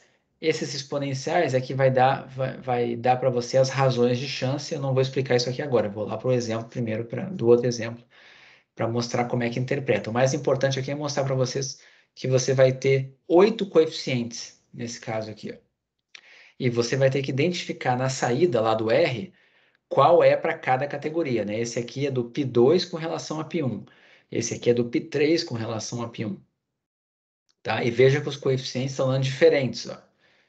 Se os coeficientes dessem mais ou menos a mesma coisa, você não teria muita diferença entre sexos e idades, mas aqui está dando bastante diferença. Deixa eu ver se tem mais alguma coisa. Aqui já é interpretação, então vou pular, vou voltar agora, tá? Isso aqui é só para motivar vocês a entenderem um exemplo, que você vai ter essa estimação aqui, e aqui estão as equações. Agora vamos interpretar, tá? Para interpretar esses coeficientes, eu vou fazer um exemplo mais simples do que o do ar-condicionado. Então vamos lá. Tudo bem até aqui, gente? Estão conseguindo enxergar isso na prática acontecendo? Eu vou falar assim, sendo bem sincero, muita gente foge da multinomial, tá? Foge e agrupa categorias para cair na binomial. Mas tem situações em que não tem muito sentido você fazer isso. E que vai ser importante você modelar todas as categorias de forma separada, tá? Ô, Gustavo, eu estou segurando a pergunta, mas eu acho melhor perguntar logo. É que, qual é o teu objetivo nessa modelagem? Qual é o teu objetivo em si? Porque ali você mostrou uma tabela de contingência, eu poderia usar testes para verificar se existia relação, né, entre as linhas e que, eventualmente, a idade o sexo ia pesar, né? Sim. Vamos Ia dar lá. um resultado diferente. Mas Vamos. qual é o objetivo? Por que você está fazendo uma modelagem mais pesada? Eu sei que você não fez isso, mas é uma modelagem muito mais pesada do que uma tabela de contingência simples. Qual é É, exatamente o objetivo? Por que você está fazendo exatamente isso? tá bom, vamos lá. O que você está chamando de modelagem pesada, na verdade, é a modelagem mais simples, tá? Para responder uma pergunta que a análise de tabela de contingência tradicional não te dá. Se você tivesse isso daqui num curso de inferência, você conseguiria, por exemplo, descobrir para mim se existe associação entre sexo, idade e importância da direção. Faz um teste quadrado, por exemplo. Você pega as frequências observadas, pega as frequências esperadas e faz testes aqui que quadrado e você poderia concluir coisas do tipo assim: não, realmente o sexo afeta no grau de importância que as pessoas dão para ar-condicionado e direção hidráulica. Realmente a idade afeta também, tá? Você consegue ter esse tipo de conclusão com o teste aqui quadrado, por exemplo, ou comparando, basicamente teste aqui quadrado, das coisas que você viu, ou algum teste não paramétrico, teste exato de Fisher, algumas coisas lá de inferência 2 que vocês viram. Mas a grande pergunta aqui, que você não tem nesse tipo de técnica estatística, é se eu te desse um padrão de covariáveis, se eu falasse para você assim, ó, dado que é mulher, dado que ela tem 28 anos, por exemplo, tá? Não, só isso, né? Dado que é mulher e tem 28 anos, qual é a probabilidade estimada da categoria 2? Ou seja, qual é a probabilidade dessa mulher dizer para você que é importante ar-condicionado e direção hidráulica? Como que você estima essa probabilidade aqui, ó? Tem que ter um modelo para isso, certo? Então, com tudo que você aprendeu na graduação até o momento, você não aprendeu nenhum modelo que te dê uma expressão matemática para essa probabilidade aqui. O que você consegue atualmente é só dizer: não, eu sei que a mulher pensa diferente do homem. Eu sei que 28 anos é diferente de 23, é diferente de 41. Consigo dessa forma saber que é diferente, mas estimar a probabilidade eu preciso de uma equação, eu preciso de um modelo. E esse modelo aqui é exatamente isso aqui, ó. Deixa eu voltar aqui. Vai ser isso aqui, ó. A probabilidade dela se importar, vamos dizer, né, com ar-condicionado direção hidráulica vai ser dado por essa expressão matemática aqui, substituindo os betas pelos coeficientes estimados, né?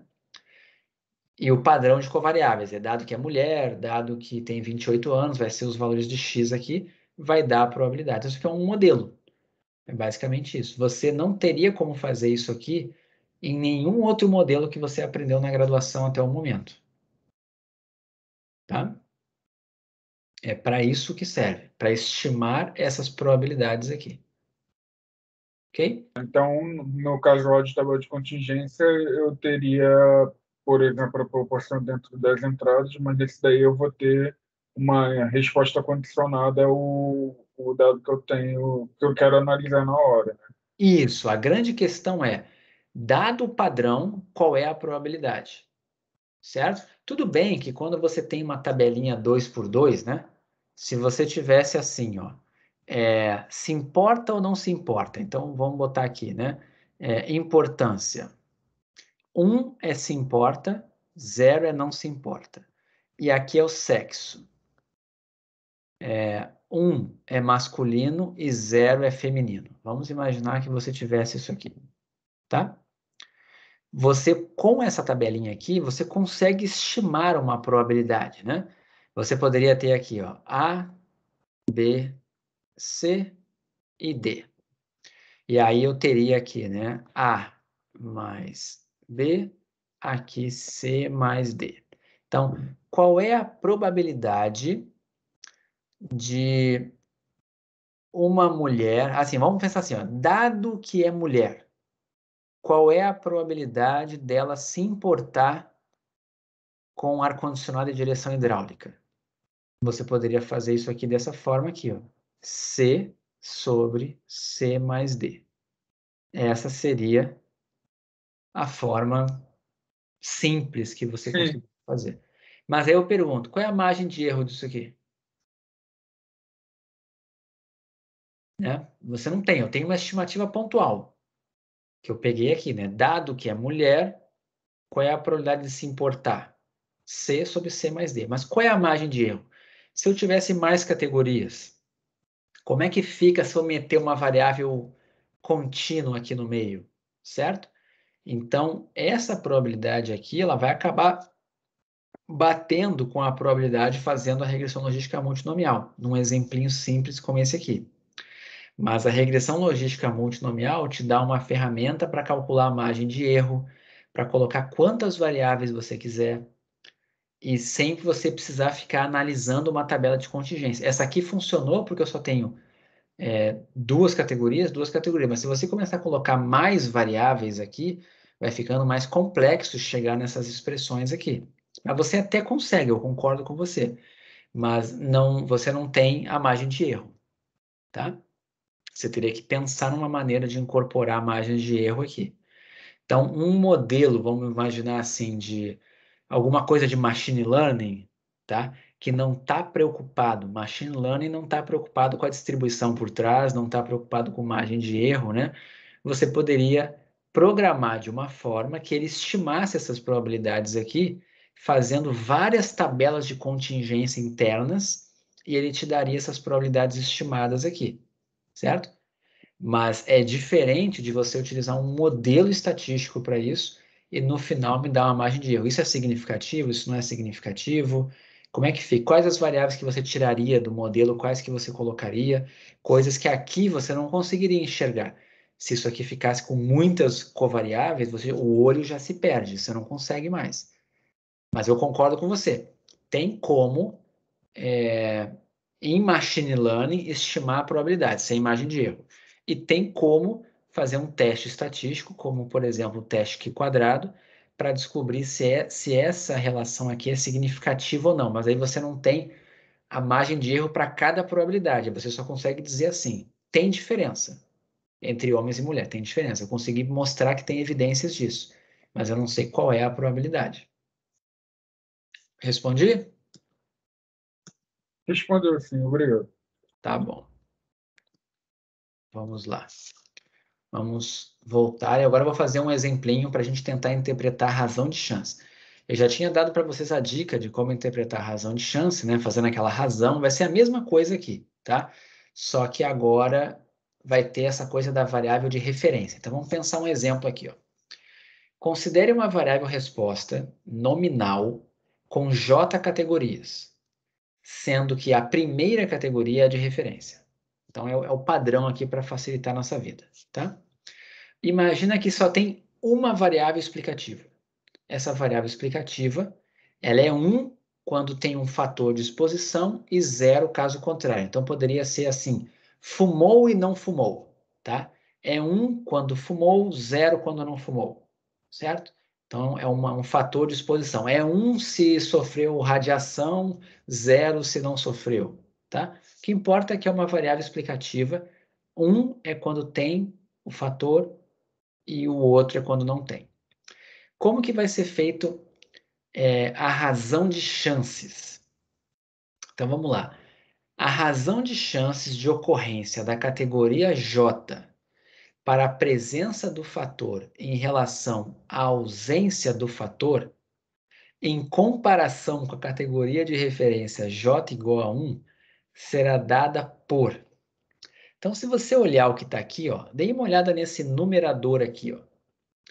O numerador, tá? O que ele está dando? É a probabilidade da categoria J, tá?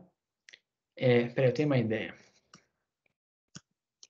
Vamos colocar no caso da binomial para fazer a comparação, tá? Se fosse binomial, qual seria a chance? Vamos imaginar que eu tenho aqui, né? Tenho x é 1, se está presente, e 0 se está ausente. E vamos imaginar, né, que o y é 1 quando é o sucesso. E 0 quando é o fracasso. No caso da binomial, a gente sempre fazia o seguinte: eu quero comparar qual é a chance de sucesso para quem tem a presença, dividido pela chance de sucesso para quem tem a ausência, tá? Então a razão de chances ela era sempre dada assim, né? Ela ficava como sendo aqui você tinha ln de π sobre 1 menos π. Então, se você fizesse o exponencial disso, né, isso aqui era a log chance. Tá? Então, π sobre 1 menos π era a chance. Certo? π sobre 1 menos π era a chance. Então, o que era a razão de chance? Você fazia assim, ó, chance para x igual a 1 dividido pela chance para x igual a 0. Era assim que a gente fazia. Então, quem era a chance para x igual a 1? A chance para x igual a 1 ficava, né? O exponencial, tá? Porque é isso que está aqui, né? Era o exponencial do preditor linear. Então, ficava aqui em cima o ESP do eta, tá? Só que esse daqui, né, tem que lembrar que era para quando x era 1, dividido pelo ESP do eta, mas quando o x era 0. Aí cortava um monte de coisa lá, e isso aqui no final ficava só o ESP de beta. Lembram? Era mais ou menos isso aqui que a gente fazia antes. Mas lembrem dessa parte aqui, ó. Chance para x igual a 1 e chance para x igual a 0. Tá? E o que é a chance? Probabilidade de sucesso pela probabilidade de fracasso. Tá? Então, isso aqui que eu estou fazendo é o caso binomial. Eu vou escrever de uma outra forma aqui. Então, quem era a chance para x igual a 1? Era probabilidade de sucesso com a presença da variável explicativa dividido por 1 menos o π da presença. Tudo isso dividido pela a chance do fracasso, né, que era a probabilidade da ausência sobre 1 menos o π da ausência. Indiretamente, eu nunca falei isso, mas é exatamente isso aqui, ó. Chance para x igual a 1 é essa razãozinha aqui, ó. Então, é isso aqui, ó. Π sobre 1 menos π, só que presença é quando x é igual a 1. Olhem só aqui, ó. X igual a 1 representa presença, tá? Então, é só você fazer o π, probabilidade de sucesso, quando x é igual a 1, dividido pela probabilidade de fracasso para quando x é igual a 1. E embaixo, no denominador, era o quê? Chance para x igual a 0. Então, para x igual a 0, é a chance de sucesso para quando eu não tenho, o fator, ou seja, para a ausência do x. Então, vai ficar aqui, ó, probabilidade de sucesso quando eu tenho a ausência, dividido pela probabilidade de fracasso quando eu tenho a ausência. Conseguiram entender que é mais ou menos a mesma coisa? O que a gente fazia antes aqui, ó, esse eta colocando x igual a 1, é a mesma coisa que essa razão aqui. E o eta colocando x igual a 0 era a mesma coisa que essa razão aqui, ó, porque isso aqui é a chance. Tá claro, mais ou menos? Esse raciocínio. Isso aqui era tudo lá na regressão logística que a gente já aprendeu. Eu só não tinha escrito dessa forma aqui, ó, chamando de presença e ausência, mas no fundo é chance em cima, chance embaixo. Chance é uma razão de probabilidade, chance é uma razão de probabilidades. Qual é a grande questão aqui? Eu não tenho mais P e 1 menos P, π e 1 menos π. Não tem mais isso, não tem essa de 1 menos π. Agora eu tenho a categoria de referência. Então vai ficar a chance de uma categoria dividido pela chance da categoria de referência. Antes, categoria de referência era fracasso, agora não é mais. Então, olhem como é que vai ficar aqui. Vai ficar, ó, a probabilidade da jésima categoria, que seria o meu sucesso, dividido pela probabilidade, ao invés de botar fracasso, em vez de ser 1 menos πj, entra π1, porque é a probabilidade da categoria de referência. A chance em cima, a chance embaixo. Qual é a diferença do de cima? Na presença do fator, para quando x é igual a 1. E embaixo, na ausência do fator, para quando x é igual a 0. Então, eu estou escrevendo exatamente essa mesma coisa aqui, só que o conceito de chance mudou. Não é mais sucesso sobre fracasso. Agora é sucesso sobre referência. Certo? É categoria J pela categoria de referência. Probabilidade da categoria J pela probabilidade da categoria de referência. Entenderam? Mais ou menos o que está aqui. Essa é a intuição que está por trás. Tá? Então, isso aqui é uma razão de chance, ó, odds ratio. A gente costuma chamar em inglês esse negócio, né? Razão de chance, odds ratio. Então, a razão de chances da categoria J é a razão de duas razões de probabilidades. Tá? Então, vamos lá. Para esse modelo que a gente acabou de fazer ali, ó, que só tem uma variável explicativa que é categórica. Tá? Então, é beta0j mais beta1j x. Esse daqui vai ser o nosso modelo. Então, a gente tem aqui... Cadê? A gente tem j equações, tá? Aqui só está apresentando uma, mas esse j vai de 2 até j. Como é que vai ficar, então, a razão de chances? Vai ficar em cima. Aplica o exponencial aqui, ó. Qual é a chance da categoria J em relação à categoria de referência? É exponencial de beta0j mais beta1j na presença do fator, dividido por chance de ocorrência da categoria J em relação à categoria de referência, na ausência do fator. Então, com o x igual a zero. Então, olha o que aconteceu aqui. Ó. Ficou ESP de beta 0J em cima, ESP de beta 0J embaixo. Corta. ESP de beta 1 em cima vezes 1, e aqui ESP de beta 1 embaixo vezes 0. O que vai acabar acontecendo? Vai ficar só ESP de beta 1J.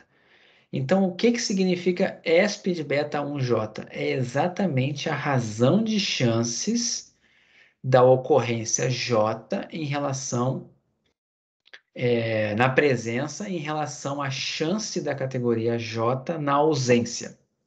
Eu vou dar uma interpretação, tá? Se esse odds ratio for igual a 1, tá? Dizemos que o fator de exposição não tem efeito na chance de ocorrência da categoria J em relação à categoria de referência. A gente vai ter que toda hora falar isso, tá? Chance da categoria J em relação à referência. Antigamente a gente só falava assim, chance de ocorrência da categoria J, porque a referência era sempre o fracasso. Agora não, eu tenho que especificar quem é a referência. Entenderam mais ou menos? Eu vou tentar interpretar um coeficiente e a gente encerra a aula porque está ficando pesado, eu sei. Vamos só tentar interpretar um coeficiente aqui naquele exemplo. Me perdi nos termos. Acompanhei o numerador, mas o denominador não. Então, vamos lá. Vou tentar fazer de novo aqui. Ó.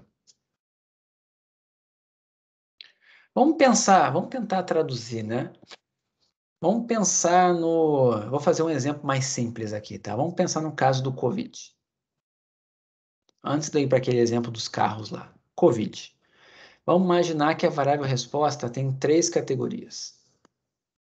3 categorias, tá? Então, significa que J é igual a 3, certo? Quais são as categorias? Eu vou chamar de sem internação, com internação, e aqui é faleceu. Vamos imaginar que são as 3 situações que uma pessoa pode ter tendo o Covid. Vamos assumir que sem internação está englobando os que não têm sintomas, os assintomáticos, tá? Então, todo mundo que teve Covid não precisou ir para o hospital, todo mundo que teve Covid e precisou de internação, seja UTI ou não, e todo mundo que faleceu. São 3 categorias, certo? E vamos imaginar agora, vamos fazer uma coisa bem polêmica aqui. Vamos imaginar que um tomou o remédio. Não vamos dar nome não, né? Tomou o remédio A. É um remédio aí que dizem que faz efeito. Tem gente que não acredita, tem gente que acredita, não vou entrar nessa discussão. Mas você vai fazer um modelo para descobrir se quem tomou o remédio A se muda a chance de ter internação, por exemplo. Certo? Então vamos pensar o seguinte. Qual é a chance... Então, notem que antigamente era só assim, ó. Vamos imaginar que eu quero estudar a chance de falecer, certo? Antes era, o que era a chance de falecer? Era a probabilidade de falecer dividido pela probabilidade de não morrer. A probabilidade de morrer pela de não morrer. Tá claro isso? Antigamente, chance, né? Vamos botar aqui, ó. Chance de morrer, vamos botar assim, ó. Chance de morrer deveria ser probabilidade de morrer dividido pela probabilidade de não morrer. Deveria ser assim. No caso do modelo logístico com 2 categorias só, era isso aqui que você fazia. Só que agora, quando você fala em chance de morrer, não é só em relação a não morrer. Eu posso pensar qual é a chance de morrer em relação a ir só para o hospital e não morrer. Ou qual é a chance de morrer em relação a nem precisar de internação? Tá? Então, como é que era antigamente? Antigamente, isso aqui poderia ser visto como probabilidade de morrer dividido pela probabilidade de não morrer. Tudo bem? Isso daqui é o que era antes. Só que agora não vai ser assim. Agora, ao invés de botar aqui embaixo não morrer, eu vou botar uma referência. Eu vou colocar, por exemplo, aqui, ó, probabilidade de sem internação. Eu quero comparar a probabilidade de uma pessoa morrer com a probabilidade dela nem precisar de hospital. Então, agora não vai mais ser π sobre 1 menos π, tá? Vai ser aqui π3 por π1. Essas duas probabilidades não somam 1. Tudo bem aqui? Gustavo, só uma pergunta. Hum. Não era o que você fazia quando a gente fazia a comparação entre P-Class 2 com P-Class 3? Fazer o quê? 2 com 3? Não entendi. A gente fazia a comparação lá no Titanic, para quem tinha sobrevivência, se era da classe 2 para classe 3. Quando eu não comentei ainda covariável, só estou falando assim, qual é a chance de morrer? É isso aqui, é π3 sobre π1. Ok? E aí, lá também era. Qual era a probabilidade de sobreviver? Era π sobre 1 menos π. Só isso que eu estou dizendo. Agora aqui é π3 sobre π1. Tudo bem até aqui? Sim, entendi, mas eu estou tentando fazer usar a referência que a gente usava no Titanic. Isso, eu vou botar agora aqui. Ah, então, tá bom. Vou botar. Lá no Titanic, você fazia assim, ó. Chance de morrer dado que era da primeira classe. Certo? Como que você estima isso aqui? É só você pegar. Era a probabilidade Lá era de sobreviver, né? O que importa? A gente pegava lá a probabilidade de sobreviver pela probabilidade de não sobreviver e substituía os coeficientes lá do modelo naquela razão de chance. Aquilo dava ESP de beta 0 mais beta 1, botava o padrão para quem era da primeira classe. A gente fazia a divisão lá da primeira pela chance de morrer para quem era da terceira. A gente fazia isso aqui, é isso que você está falando, né? Ok? Só que eu vou contextualizar isso aqui no meu caso agora aqui, ó. Chance de morrer, só que vai mudar. Vai ser assim, chance de morrer para quem toma o remédio A e chance de morrer para quem não toma o remédio A. Ok? É a mesma coisa que antes lá, ser da primeira classe ou não ser da primeira classe. Ok até aqui? Sim. Então, o que vai acontecer aqui? O numerador já é a chance de morrer para quem é da categoria A.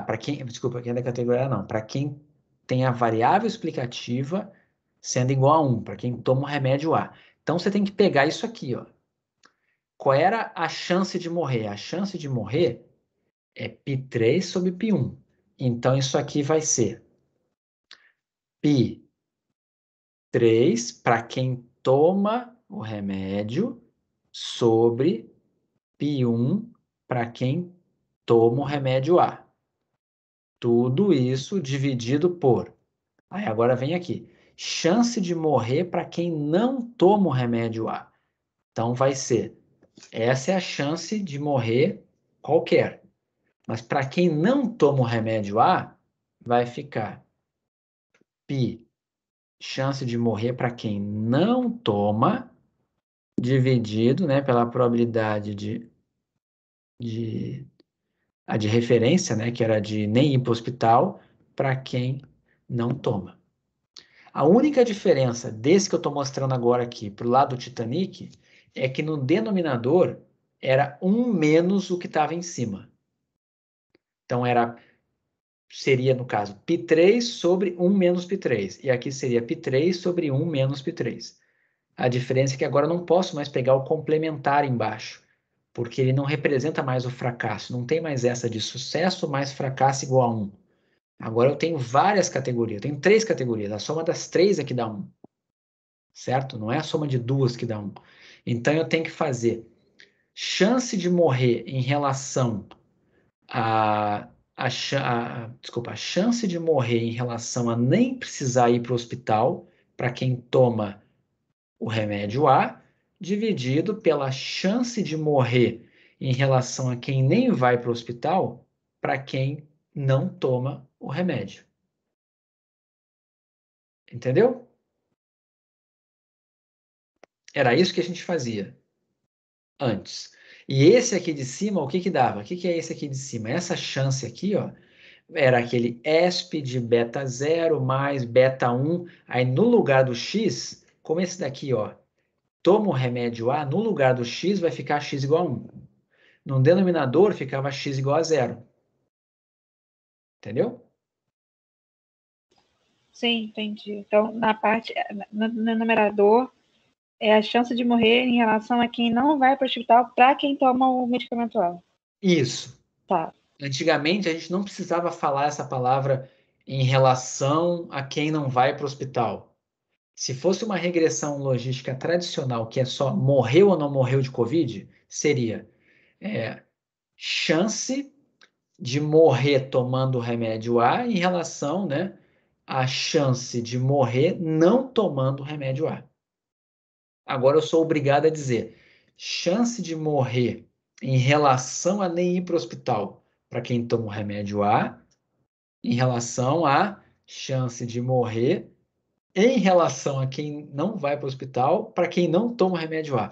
Tem 2 relações aqui, entende? Essa é uma relação de uma categoria em relação à referência, e essa razão toda é a comparação de quem toma com quem não toma o remédio.